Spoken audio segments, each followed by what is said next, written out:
بقول لك ايه يا ميدو، في واحد صاحبي عمل اكبر طياره في العالم، ايه رايك نروح ناخدها منه ونطير؟ والله فكره. بس في مشكله. ايه هي؟ في واحد اليومين دولت عامل انا اسمه تونج سهور، عمال يكسر في العربيات ويخطف العيال الصغيره، وانا بصراحه خايف لا يمسكنا يعمل فينا حاجه. يا عم عيب عليك ما تقولش كده، تونج مين وبابور مين يا عم؟ عيب عليك، انت معاك ابو الصحاب مين؟ خلصانه بالصحاب، يلا بينا نروح. يلا بينا يا خلاص.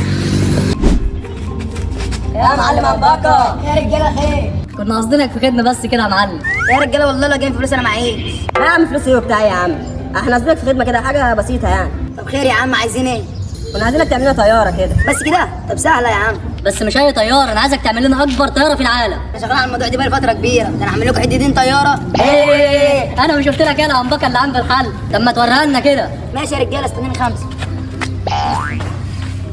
اه لا ميدو داخل يجيبها لنا ويالا.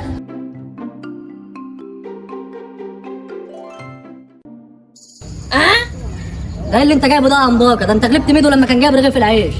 ما فيهاش تقصد ايه يعني يا عم حماسه بالكلام ده؟ يا رجاله مش دي الطياره، دي ولدتها بس، ده انا طياره كده لسه مصطادة. انا قلت كده برضه، مش قلت لك يا عم ميدو؟ مش قلت لك هو ده اللي ينفعنا في الحوار؟ اما نشوف. ماشي انا اخش بقى دلوقتي اجيب لكم الطياره الكبيره. ايه رايكم يا رجاله في الطياره دي؟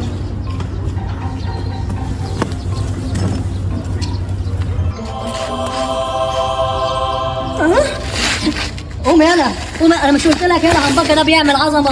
يا رجاله مالكم يا رجاله في ايه؟ ده اقل حاجه عندي بس. قال رجاله خدوها الف مبروك، بس حافظوا عليها عشان ده حاجه غاليه عندي دي.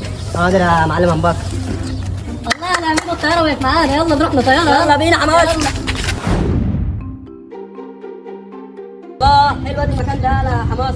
ايوه يلا ميدو، تعالى نطير في يلا. يلا بينا. تعالى بس نظبط الطياره كده. يلا نظبطها.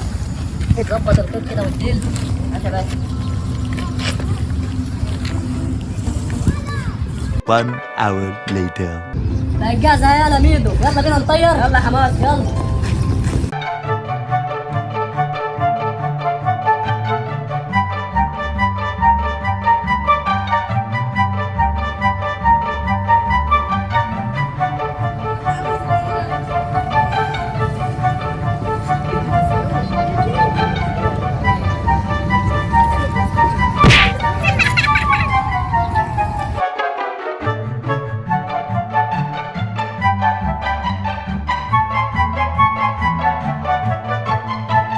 One hour later.